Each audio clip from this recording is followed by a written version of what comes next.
Hello, everybody.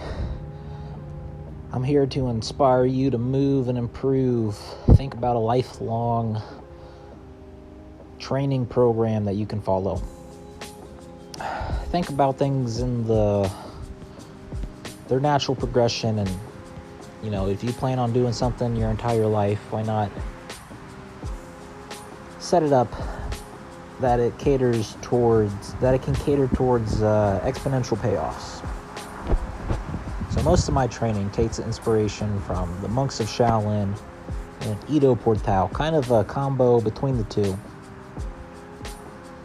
I think is the best inspiration I can fathom. Here, hanging is a great shoulder and spine aligner.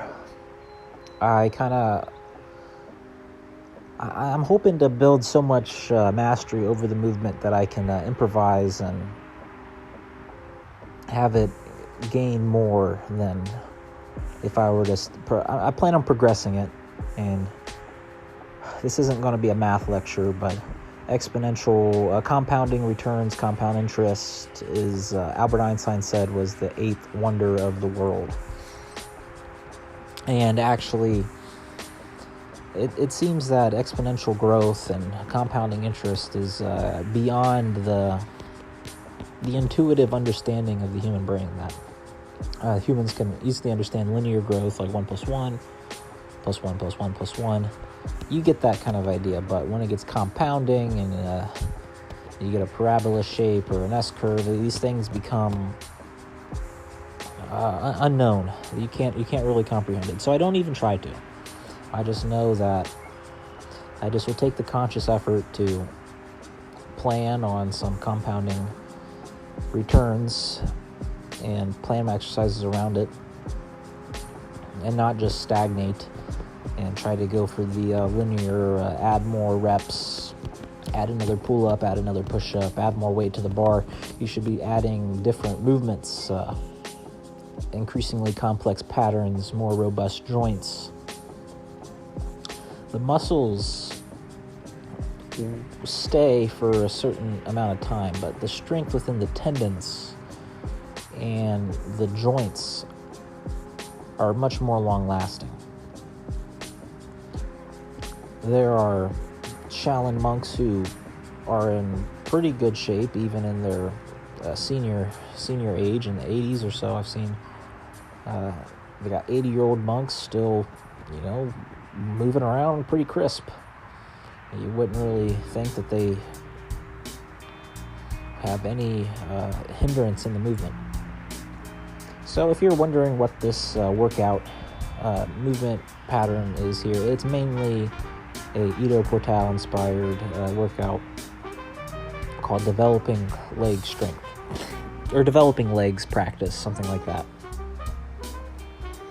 I also incorporate some of his other beginner movements that he calls them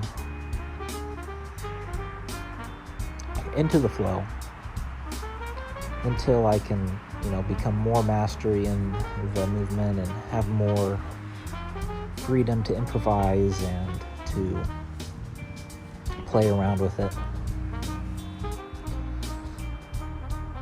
And I think I just do a little bit more of the same. I planned on having done some running or jogging, and running forward, running laterally, running backwards, and cutting with some rotations around it, but I guess I forgot to do it. I will try to do it tomorrow,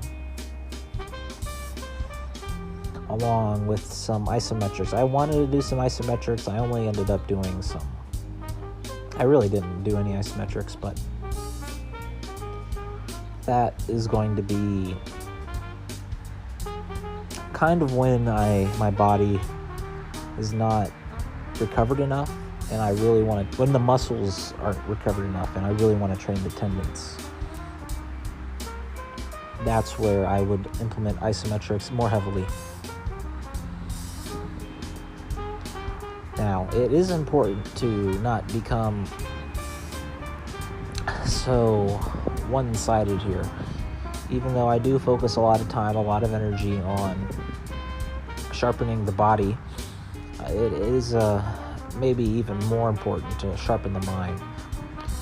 Two examples come to mind when I think about sharpening all aspects of your person is The Five Rings by that old samurai. I'm not really into Japanese culture.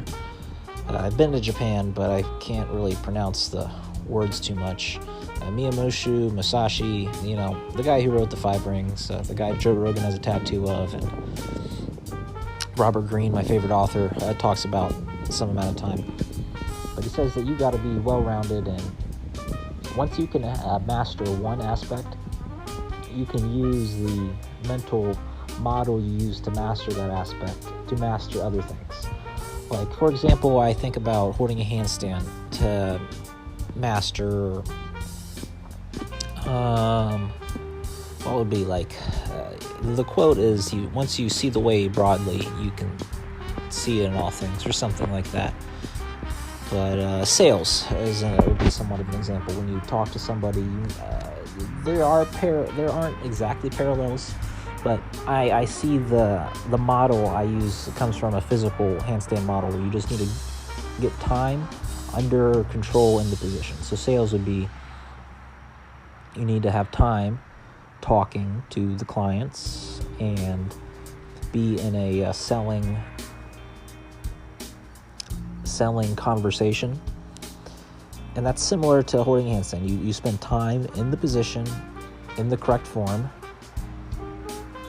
And the more things that you begin to master, the easier it becomes to master other things. Maybe guitar would be a better example. When you play a scale or play a musical piece like a rhythm, you need to have control and play within the right rhythm. Saying that there is some music style. I play flamenco, so some palos it's a free tempo, there's no rhythm, but most of music there's rhythm, and you need to play within the rhythm. And see here, I don't really have a good handstand practice. I'm out of control,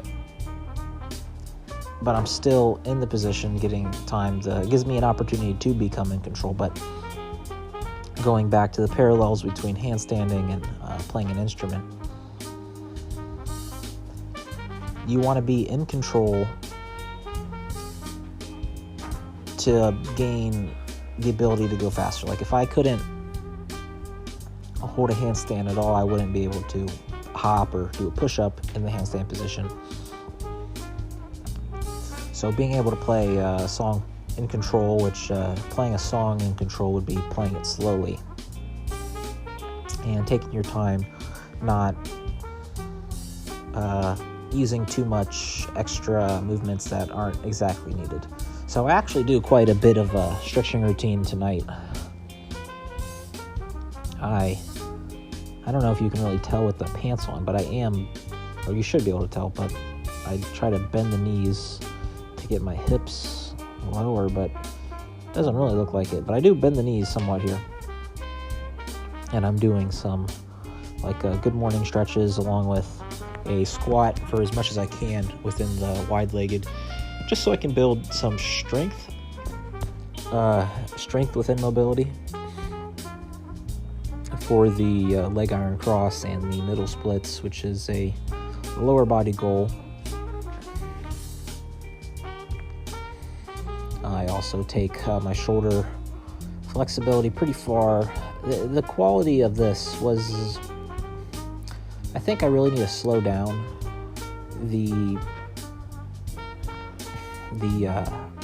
some of my shoulder stretches here. If I speed it up, I can do more repetitions, but maybe it'll be better to focus on a quality over quantity of some of these shoulder jump ropes. But I was able to fatigue the muscles and open up the chest a little bit, which is some of the goal.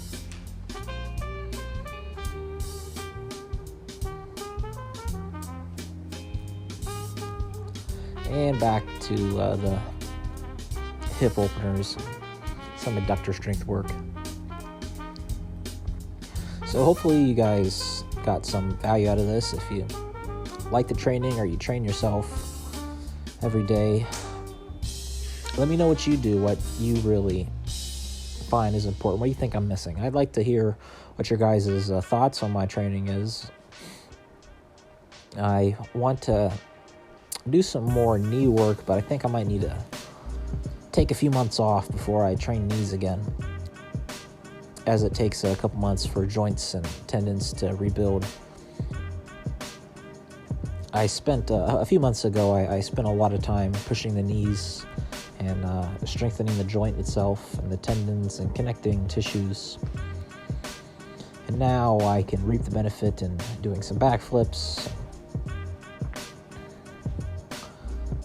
get back into squatting and using the knees fully.